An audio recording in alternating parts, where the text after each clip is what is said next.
മഹർ എന്ന് പറയും, സ്വദാഖ് എന്ന് പറഞ്ഞ മഹറാണ്. അത് എത്ര കുറവാണെങ്കിലും കൂടുതലാണെങ്കിലും അത് ശരിയാകുന്നതാണ്. റസൂലുള്ളാഹി സ്വല്ലല്ലാഹു അലൈഹി വസല്ലം ഇവിടെ പറഞ്ഞത് ഇൽതമിസ് വലൗ ഖാതമൻ മിൻ ഹദീദ്, ഒരു ഇരുമ്പിന്റെ മോതിരമെങ്കിലും കൊണ്ടുവരാനാണ് പറഞ്ഞത്. അപ്പൊ മഹർ ഇങ്ങനെ ഒരുപാട് ഉണ്ടാകണമെന്നൊന്നുമില്ല, കുറഞ്ഞ മഹർ തന്നെ മതിയായതാണ്. മഹർ വളരെ കുറവ് കൊടുക്കുക എന്നുള്ളതാണ് ഏറ്റവും അഫ്ളൽ. മഹറിന്റെ അഫ്ളൽ ഏറ്റവും കുറവ് കൊടുക്കുക എന്നുള്ളതാണ്. ബാക്കി പല കാര്യങ്ങളിലും ദീനിൽ പണം കുറെ ചെലവഴിക്കുന്നതിന് അഫ്ളലുണ്ട്. നമ്മൾ ഉദഹിയത്തിന് വലിയ പോത്തൊക്കെ ഇറക്കുന്നതിന് വലിയ ഉലുവിനെ തിരഞ്ഞെടുക്കുന്നത് അഫ്ളലാണ്. അതുപോലെ പല കാര്യങ്ങളും ഉണ്ട് നല്ല ഇനം കൊടുക്കുന്നതിൽ. പക്ഷേ മഹർ കൊടുക്കുന്നതിൽ ഏറ്റവും കുറവ് കൊടുക്കുക എന്നുള്ളതാണ് ഏറ്റവും അഫ്ളലായിട്ടുള്ള കാര്യം. നബി സല്ലല്ലാഹു അലൈഹി വസല്ലം പറഞ്ഞത് അഅലമു നിക്കാഹി ബറകതൻ ഐസറുഹു മഊന, ഏറ്റവും ബറക്കത്തുള്ള നിക്കാഹ് എന്ന് പറഞ്ഞാൽ ഏറ്റവും ചെലവ് കുറഞ്ഞ നിക്കാഹാണ് എന്നാണ് നബി സല്ലല്ലാഹു അലൈഹി വസല്ലം പറഞ്ഞത്. ഒരുപാട് ചെലവുള്ള നിക്കാഹ് അല്ല യഥാർത്ഥത്തിൽ അഫ്ളലായിട്ടുള്ളത്. കുറച്ച് അഫ്ളൽ എന്താണ്, അത് ഏറ്റവും കുറഞ്ഞു കൊടുക്കുക എന്നുള്ളതാണ്. കാരണം ഈ മഹറിന്റെ വില വർദ്ധിച്ചത് കാരണത്താൽ ഒരുപാട് പുരുഷന്മാർ വിവാഹം പ്രായമെത്തിയിട്ടും ഒരുപാട് വൈകി പോകുന്നുണ്ട്. ഒരുപാട് സ്ത്രീകൾക്കും അങ്ങനെ സംഭവിക്കുന്നുണ്ട്. കാരണം പുരുഷന്മാർക്ക് മഹറില്ല. കാരണം സ്ത്രീകളെ, പെൺകുട്ടികളെ അങ്ങനെ ഒരു വിവാഹ ചരക്കാക്കി നിശ്ചയിക്ക് തന്റെ മകളിലൂടെ ഒരുപാട് സമ്പത്ത് നേടിയെടുക്കാമെന്ന് ചിന്തിക്കുന്ന മാതാപിതാക്കൾ പലപ്പോഴും എന്ത് ചെയ്യാറുണ്ട്, വലിയ മഹറൊന്നും കിട്ടാത്ത, വലിയ പണക്കാരെ കിട്ടാത്തത് കൊണ്ട് പലപ്പോഴും അങ്ങനെ വിവാഹം അങ്ങനെ വൈകുക എന്നുള്ള കാര്യമുണ്ട്. അപ്പോൾ വിവാഹത്തിന്റെ പ്രധാനപ്പെട്ട മസ്ലഹത്ത് അത് മഹർ വലുതാക്കുക എന്നുള്ളതല്ല, മറിച്ച് നാം നേരത്തെ പറഞ്ഞതുപോലെ പുരുഷനും സ്ത്രീക്കും വേണ്ട ചാരിത്ര ശുദ്ധി സൂക്ഷിക്കുക പോലെയുള്ള കാര്യമാണ്. എന്നാൽ സ്ത്രീയെ സംബന്ധിച്ചിടത്തോളം അവർക്കൊരു വിലയുണ്ട്. ഈ മഹറിന് അതിനൊരു വിലയുണ്ട്.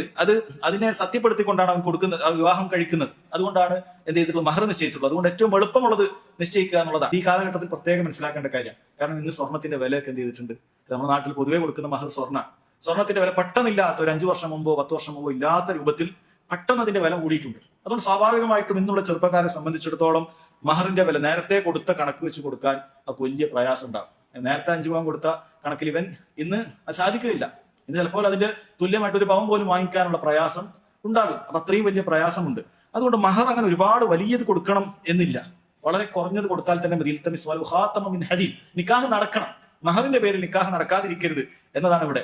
പക്ഷെ നമുക്കറിയാം, അറബ് രാജ്യങ്ങളിൽ പോലും പലപ്പോഴും ഒരുപാട് യുവാക്കൾ ഈ വിഷയത്തിൽ പ്രയാസപ്പെടുന്നുണ്ട് എന്നുള്ളത് അറിയപ്പെട്ട കാര്യമാണ്. കാരണം അവിടെയുള്ള വർദ്ധിച്ച മഹറിന്റെ കാരണത്താൽ പലപ്പോഴും അറബ് രാജ്യങ്ങളിൽ പോലും ചെറുപ്പക്കാർക്ക് വലിയ പ്രയാസം. കാരണം അവിടെ മഹർ അത് വലിയ തുകയാണ്.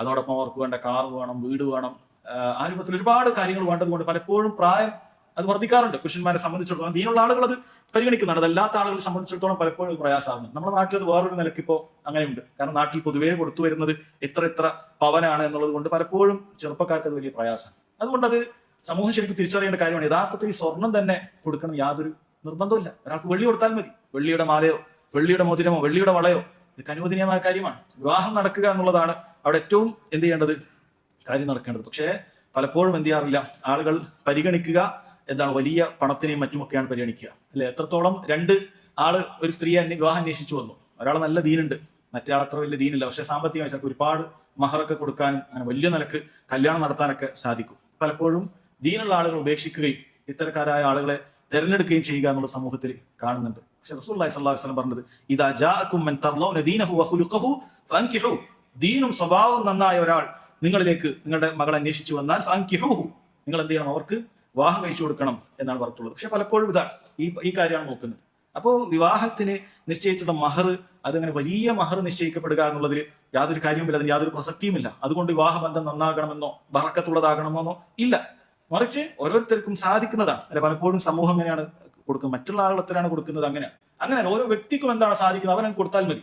വലിയ പണക്കാരൻ അവന് സാധിക്കുന്ന രൂപത്തിൽ അവൻ കൊടുത്തു കൊള്ളട്ടെ, കുഴപ്പമില്ല. നമുക്ക് വേറൊരു ഹദീസിൽ കാണാം, അബ്ദുറഹ്മാൻ ബിൻ ഔഫ് റളിയല്ലാഹു അൻഹു അദ്ദേഹം വിവാഹം കഴിച്ചപ്പോൾ അദ്ദേഹം ഒരു ഈത്തപ്പഴക്കുരുവിന്റെ അത്രയും വലിപ്പമുള്ള സ്വർണം കൊടുത്തു എന്ന് പറയുന്നുണ്ട്. ഈത്തപ്പഴക്കുരുവിന്റെ അത്രയും, അത് ആ കാലഘട്ടത്തിൽ പണ്ഡിതന്മാർ വളരെ കുറവുമല്ല വളരെ കൂടുതലുമല്ല, എന്നാൽ അദ്ദേഹത്തിന് കൊടുക്കാൻ സാധിക്കും. എന്നാൽ ഈ പറഞ്ഞ സഹാബിയോട് സല്ലല്ലാഹു അലൈഹി വസല്ലം പറഞ്ഞത് ഒരു ഇരുമ്പിന്റെ മോതിരം കൊടുത്താൽ മതി എന്നാണ്. ഓരോരുത്തരും അവനവന്റെ അവസ്ഥ പരിഗണിച്ചിട്ട് ചെയ്യണം. പക്ഷെ സമൂഹം പലപ്പോഴും നിക്കാഹും കല്യാണമൊക്കെ നടത്തുന്നത് സാമൂഹികമായി ഈ നാട്ടിൽ എങ്ങനെയാണ് നിക്കാഹ് നടത്തുന്നത് അതുപോലെ നമുക്ക് നടക്കണം എന്ന് ആഗ്രഹിക്കുകയാണ്. യഥാർത്ഥത്തിൽ പെണ്ണിന്റെയും അതുപോലെ തന്നെ ചെറുക്കന്റെയും കുടുംബക്കാർ പരസ്പരം നമുക്ക് നിക്കാഹ് ഇങ്ങനെ മതി, നമുക്കിങ്ങനെ ആർഭാടത്തിലേക്ക് പോകേണ്ടതില്ല, ഇങ്ങനെ ജാട കൊണ്ടുവരേണ്ടതില്ല എന്ന് തീരുമാനിക്കുകയാണെങ്കിൽ എളുപ്പത്തിൽ വിവാഹങ്ങൾ കഴിയും. അനാവശ്യമായ ചെലവുകൾ നടന്നുകൊണ്ട് പലപ്പോഴും വിവാഹം ഇങ്ങനെ വൈകിക്കൊണ്ടേയിരിക്കുകയാണ്. ഒരു സ്ത്രീയെ സംബന്ധിച്ചിടത്തോളം അവളെ ഒന്ന് വിവാഹം കഴിപ്പിച്ചു വിടണമെങ്കിൽ ഇന്ന് സമൂഹത്തിൽ നമ്മൾ പ്രത്യേകിച്ച് നമ്മുടെ നാട്ടിൽ ഇപ്പോൾ റൂം തയ്യാറാക്കണമെങ്കിൽ അതിന് ഇത്ര ലക്ഷം അത് വേണം, അത് ഇന്ന ചെലവ് അങ്ങനെ പറഞ്ഞ വിവാഹത്തിന്റെ മസ്ലഹത്ത് അത് വളരെയധികം എന്ത് ചെയ്യാണ്, അത് പരിഗണിക്കപ്പെടാതെ ഇങ്ങനെ മറ്റുള്ള ഭൗതികമായ കാര്യങ്ങളാണ് എന്ത് ചെയ്യുന്നത് പരിഗണിക്കപ്പെടുന്നത്. അതുകൊണ്ട് വളരെ ഓരോരുത്തർ ശ്രദ്ധിക്കേണ്ട കാര്യമാണത്. മഹർ അത് എളുപ്പമുള്ളതാക്കുക, അത് വളരെ ബറക്കത്തുള്ള കാര്യമാണ് എന്നാണ് റസൂലുള്ളാഹി സ്വല്ലല്ലാഹു അലൈഹി വസല്ലം പറഞ്ഞിട്ടുള്ളത്. പക്ഷെ ഇന്ന് പലപ്പോഴും വലിയ തുകയായിട്ടുള്ള മഹറും അതുപോലെ തന്നെ വലിയ ആർഭാടമായിട്ടുള്ള കല്യാണവും പല നിക്കാഹുകളും അത് വൈകാനും മറ്റുമൊക്കെ കാരണമായിട്ടുണ്ട്. അപ്പൊ അതിന് നമ്മൾ ഈ സമൂഹത്തിന്റെ ഇടയിലുള്ള ഈ ജാട ഒഴിവാക്കുക എന്നുള്ളതല്ലാതെ വേറെ കാര്യമൊന്നുമില്ല. അതിന് ഇരു കൂട്ടരും തയ്യാറാവുക എന്നുള്ളതല്ലാതെ വേറെ കാര്യമൊന്നുമില്ല എന്നാണ് മനസ്സിലാക്കുന്നത്.